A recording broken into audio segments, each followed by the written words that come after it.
Hello friends, welcome to the first part of Spring Boot screencast series. First, let me introduce myself. My name is Siva. I am the author of sivalabs.in blog. I wrote a couple of books also, and you can find my Twitter and GitHub handlers here on this slide. And that's pretty much about me. In this screencast, we will start looking at what is Spring Boot and look at various aspects of Spring Boot application, and how to work with Spring Data JPA along with Spring Boot, and we will see how to connect to H2 in-memory database and MySQL database, and finally we will look at how we can expose JPA repositories as REST endpoints by using Spring Data REST module. Okay, so that's all for slides. Now let us start coding. Here I have STS IDE Spring Tool Suite. To create Spring Boot application, go to File, New, Spring Starter Project. Here provide the application name boot demo. Type is it's my own project, and packaging is jar, and language I'll be using Java only, and JDK 1.8 version. And the current stable release is boot 1.2.4, but we will be using milestone 1 version of 1.3.0, which comes with some cool features like SpringBoot Dev Tools. And I will give group name as com.sivalabs. Artifact is boot-demo, and the base package is com.sivalabs.bootdemo. And these are all various Spring Boot starter projects. Let us start with the web module only. Later we can see how to use various other Spring Boot starters also. Click next and finish. So it will generate the boot application and automatically import into our IDE. If you are not using STS, maybe you are using NetBeans or IntelliJ. IntelliJ IDEA also provides a similar kind of UI where you can create Spring Boot. Or if you are using NetBeans or plain Eclipse, you can go to start.spring.io website, where you can find a similar look of where you can create Spring Boot project by providing all the Maven project details like group ID, artifact ID, version, and you can choose what starter modules you want to add, and then click on generate project. This will create a zip file with Maven project or Gradle project based on what you choose, which you can extract and import into your favorite IDE. Now let us take a look at what is in there in the generated project. First, take a look at a pom.xml file. Here, our project is inherited from Spring Boot starter parent project. And we have Java version 1.8 configured, and we have Spring Boot starter web module dependency added because we choose only starter web. And automatically, Spring Boot starter test module will be added. Also, there is a plugin called Spring Boot Maven plugin. This will be useful for creating Spring Boot fat jar. We will see what Spring Boot fat jar is at the end of the screencast. And there are repositories and plugin repositories configuration. Because we are using milestone 1 version of Spring Boot 1.3.0.m1, we need to configure this one. Otherwise, we don't need to configure repositories or plugin repositories if you are using any stable released version. And click on this dependency hierarchy. Though we configured just Spring Boot starter web and test, there are lots of dependencies that we are seeing here, because Spring Boot takes an opinionated approach of building Spring-based applications. That means when we add Spring Boot starter web dependency, Spring Boot assumes we are going to build a Spring MVC based application, web application. And in general, most commonly we use Jackson JSON library in order to expose RESTful services in JSON format. So it automatically adds the Jackson JSON library dependencies. Also commonly we use SLF for JAPA along with logback implementation. So it also added these dependencies as well. So like that, Spring Boot takes an opinionated approach to configure the application requirements. And the most importantly, we have embedded Tomcat also as our container. By default, Spring provides Tomcat container, but if you want to change it to JT or Undertow, you can change it. But for now, let's use Tomcat only. So here, our project is of packaging jar type. That means the Tomcat embedded container will be part of our application jar file itself. We are not going to build a var file and deploy into externally managed Tomcat container.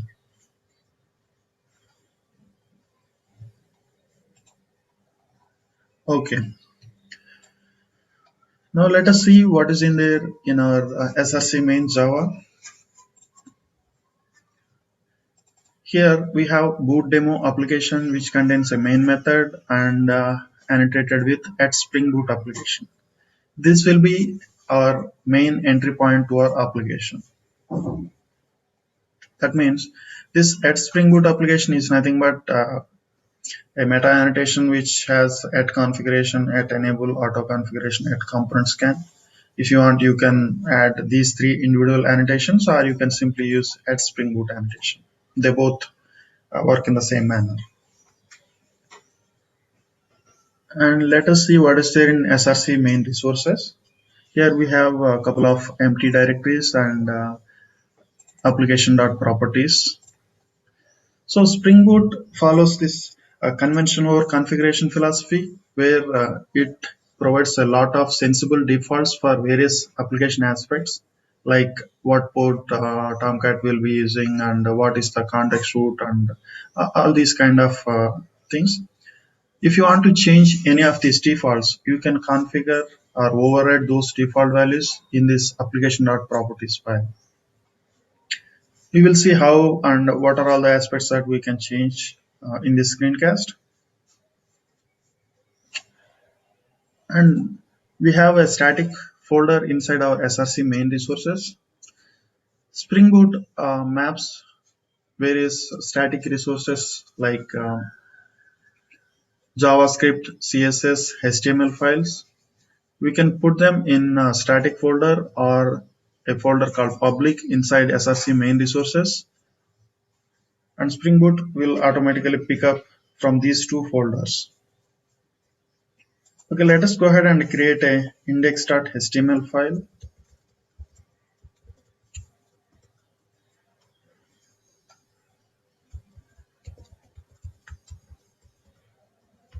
Which has welcome to Spring Boot demo.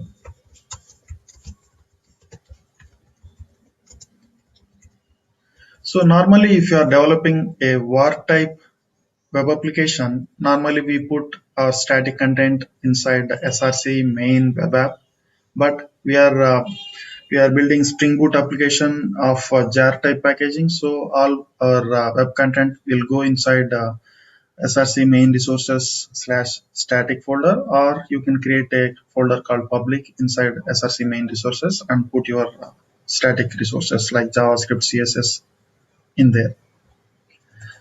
Okay, and one more default that Spring Boot provides is it maps the root context slash to index.html in our static folder. Now we can simply run this application as plain Java application. It will start the Tomcat container on default port 8080.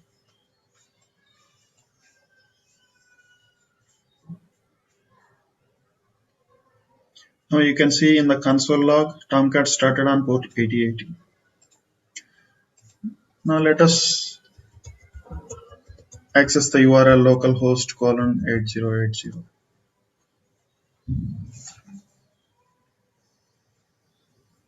Okay, I misspelled. So it gave the response from index.html. Okay, now let us create our own new REST endpoint. I'm going to create a new class named hello REST controller.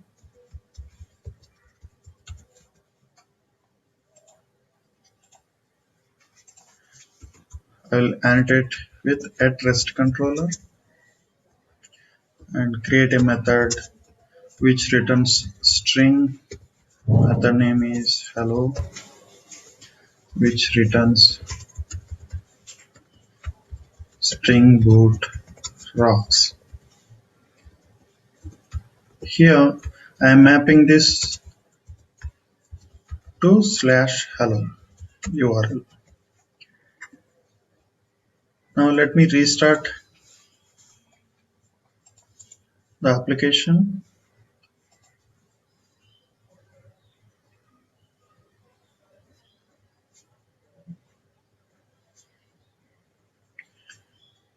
Okay, now if I access localhost 8080/hello,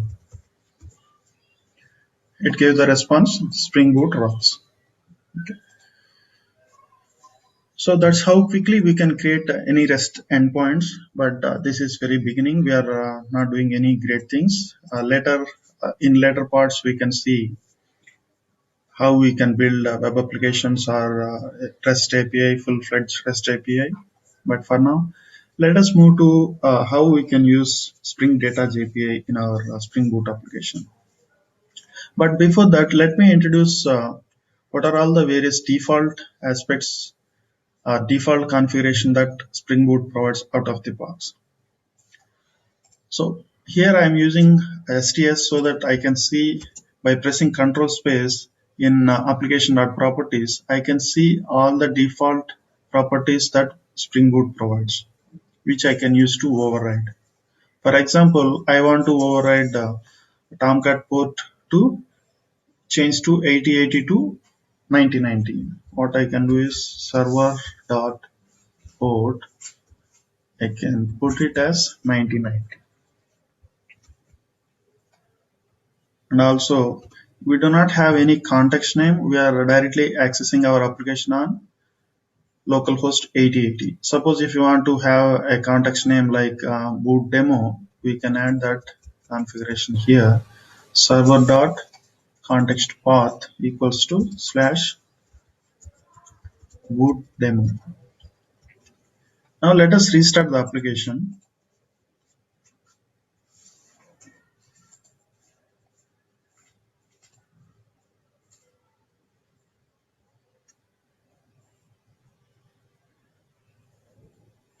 Now you can see the Tomcat started on port 9090 instead of default 8080 because we override those defaults with our custom configuration. Now you can go and access application on 9090/hello.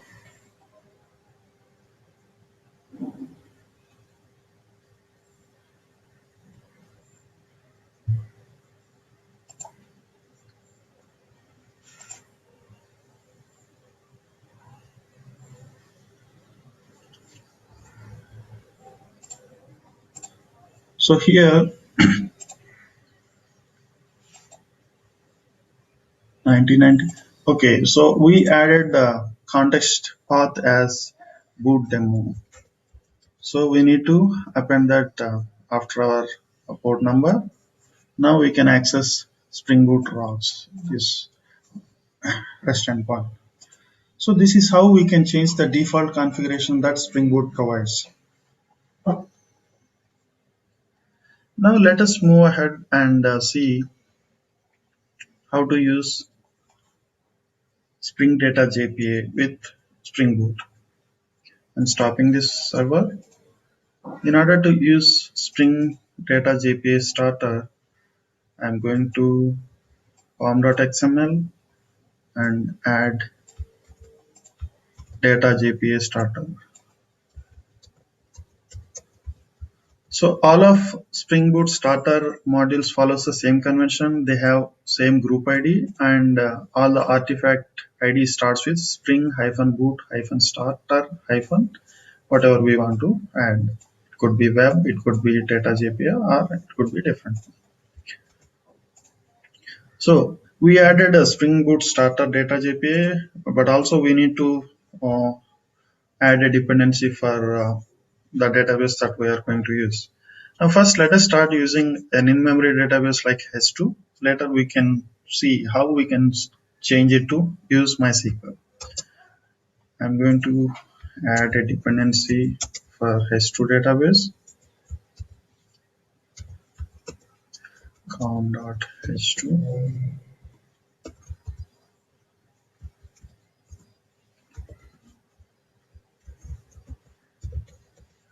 Here we don't need to provide a version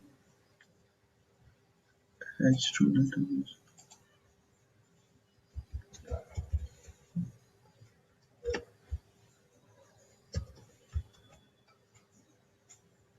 We don't need to provide version because all these versions are specified in our Spring Boot starter parent project. That is one advantage of using Spring Boot starter parent as our application parent form.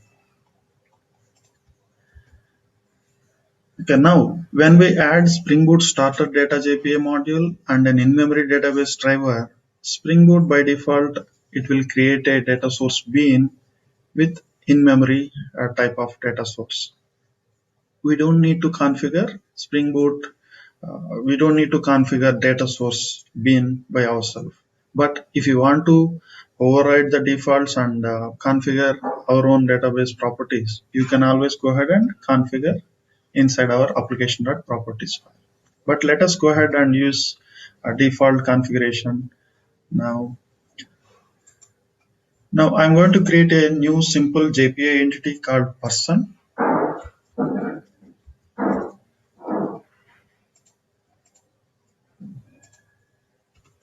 Here I am annotating with at entity, and our person entity has a few properties like ID, which is primary key, and we have name, and we have email.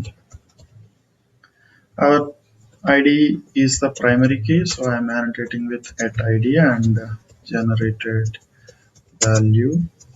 Strategy is auto, and I'm going to generate setters and getters for these properties.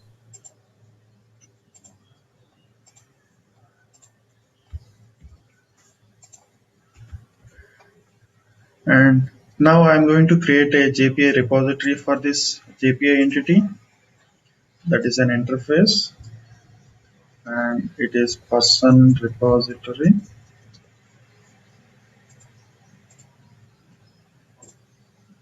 I'm extending it from JPA repository, and the entity type is person, and the primary key is of type integer. Okay, now I have JPA repository for person for person entity. Now I am going to create a REST controller for persons.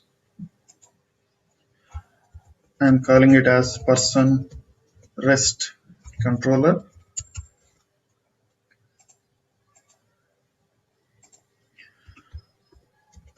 We are annotating it at REST controller, and also the base route mapping would be at request mapping /persons.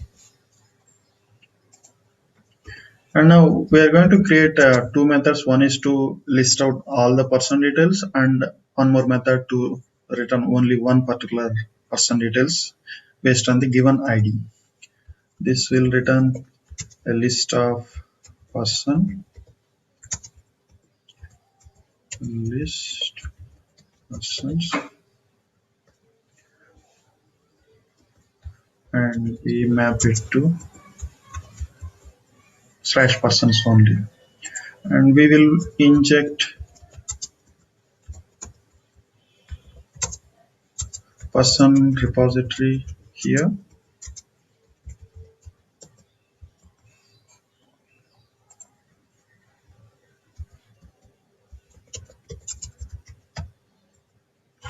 and we will have another method to return only one person detail,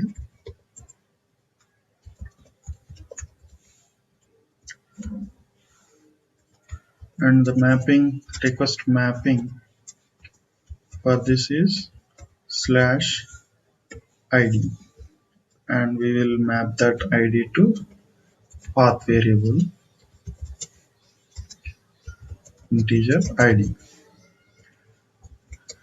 and we will return by find one of id. So here two methods are mapped to slash persons, which returns all the list of persons, and slash persons slash id, which returns only one person id for the given id value.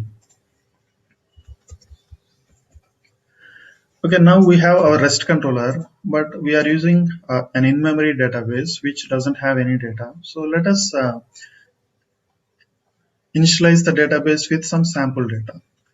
Here also Spring Boot provides a nice feature where we can instantiate our database and initialize with some sample data by creating a file called data.sql, where you can write the SQL script what you want to execute on application startup. Here I am going to insert a few sample records into our person table. Insert into person of ID, name, email with values 1 comma Siva at gmail.com, 2 comma Prasad at gmail.com, and another record for John at gmail.com. So when we have data.sql with some initialization script inside our root class path, src main resources, it will be automatically executed at the application startup time. So now we have an in-memory database, and it will execute this insert script so that we can see the sample data. Now let me go ahead and run our application, boot demo application as Java application.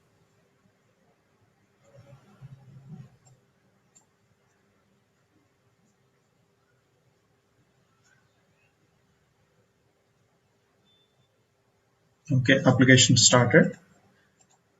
Now let us access person's URL, which returns a list of persons data in JSON format. And if you want to access person ID 2 details, it will return person ID 2. So these two are our REST endpoints that we defined in our person REST controller. So like this, we can create other methods to handle create person, update person, delete person also. But here we are creating endpoints for performing CRUD operations on one particular table. So in these kind of scenarios, instead of writing all this boilerplate by ourselves, we can simply use Spring Data REST module, which is provided by Spring, which will take care of exposing REST endpoints on top of JPA repositories. We don't need to code for all the CRUD operations for all our entities. We can simply use Spring Data REST for this purpose.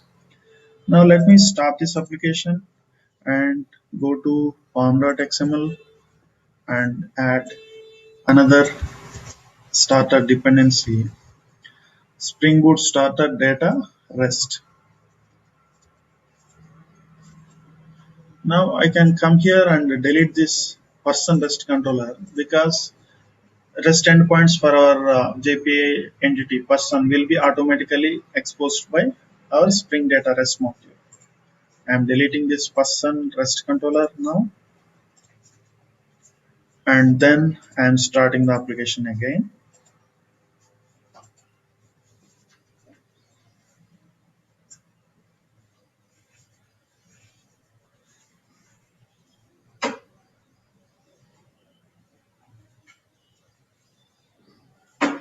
Now we can access the URL in the same way.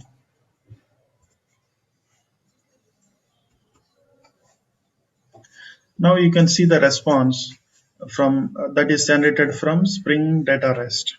So now we can see all the person details along with some additional information like reference URLs for the self entities and parents. And you can also find pagination information like the default size of the total page is 20, and currently we have only 3 elements and we are showing the first page. So if you want to pass any pagination parameters, you can pass it, and we can see only person ID 2 information by adding that path variable person ID value here. So like this, it is very easy to expose REST endpoints on top of your JPA repositories by using Spring Data REST starter module. Okay, now we have used in-memory database, but what if we want to connect to a real database like MySQL or Oracle? We can simply configure those data source properties in our application.properties, and it will connect to MySQL.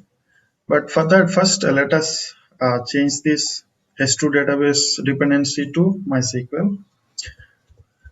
Group ID is MySQL and MySQL connector Java.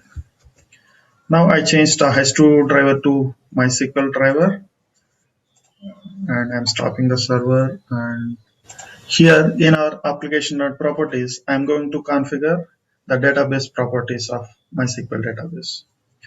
For that, the data source URL is jdbc mysql://localhost 3306/demo,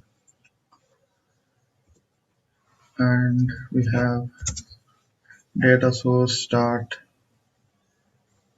Okay, let me copy paste it here, and the driver class name is com.mysql.jdbc.driver, and the username is root and password is admin. And one more thing I want to configure is Hibernate DDL auto generation mechanism. I want to set it to update so that it will initialize the database if it is not there. I mean the tables are not there. If the tables are there but we changed any of the properties in our entities, it should automatically update. So I'm going to set up this property spring.jpa hibernate DDL auto to update. Okay. So now first let me make sure we have a demo schema.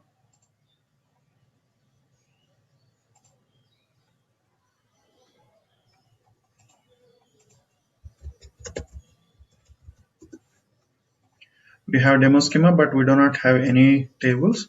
When we start the application, it should create the person table and initialize with the data.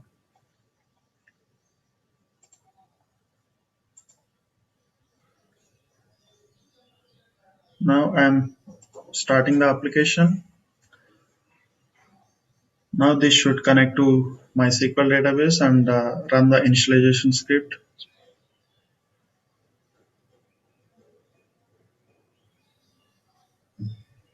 Yeah, it started. Now let us verify whether it created table or not. Yes, it created the person table with the 3 columns, and also data got inserted here. Fine. Now we can verify whether it is returning the data. So now this is how Spring Boot increases the developer productivity. With minimal configuration required, we are able to connect to our database, we are able to initialize the data, and we are able to expose the RESTful services on top of our JPA entities very easily. So now we can see all the data that is coming fine. Yeah, it's working. Now, you might have observed one thing, like whenever we change any properties in our application properties, or whenever we change any of our Spring components like REST controller or anything, we need to restart the application. It won't pick up the changes that are made to application properties or any Spring components. It will automatically pick up the changes for static resources like HTML, JavaScript, CSS, but not for this Java-based configurations or anything. So this is where the new DevTools component, which comes as part of 1.3.0 release, helps us a lot. Now let me add that dependency, SpringBoot Dev Tools. So what SpringBoot Dev Tools provides us is, when we are developing application, we may have to keep on changing the code and need to see the changes affected or not. So we need to restart the application as and when we need to we change the code. So this Spring Boot DevTools helps us to automatically restart the application whenever we make changes to any of the components. We don't need to manually stop and restart the container. Let me demonstrate what I mean by that. Like,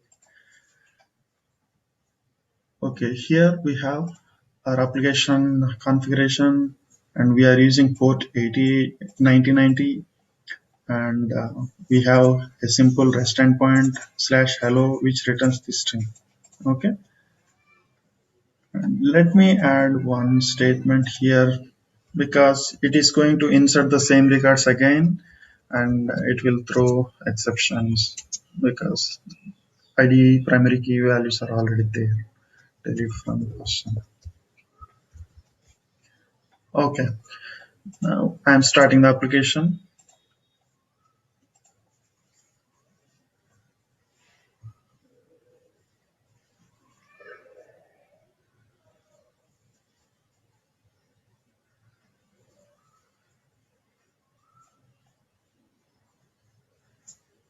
Yep, it started successfully. And just to verify, we are running on port 9090. Let me make sure. Hello. So now you can see our application is running on port 9090, and we have a REST endpoint hello which returns Spring Boot logs. Now carefully look at the console log here. I am clearing the existing log, and I am going to hello REST controller. I am going to change this Spring Boot logs to Spring Boot Dev Tools is awesome. I just saved the file. You can see in the console, like, the application is restarting immediately. We are not required to stop the container and restart the application. It is automatically restarting the application. Now you can go back and refresh the browser. You can see the change here. And also, not only these Java classes, if you change any of the settings here, like I'm changing this port 9090 to 8181. I'm just saving that, and you can see in the console it is again restarting the application. Yeah. Now if I go and access that on URL 8181, it will show the same response. So now this helps a lot while developing the application in developer mode. We don't need to stop and restart the container all the times whenever we make change.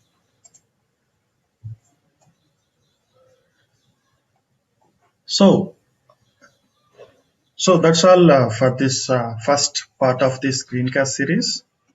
I think now we have a basic idea on how to get started with Spring Boot, and we have looked at a few scenarios like how to create RESTful services and how to work with Spring Data JPA.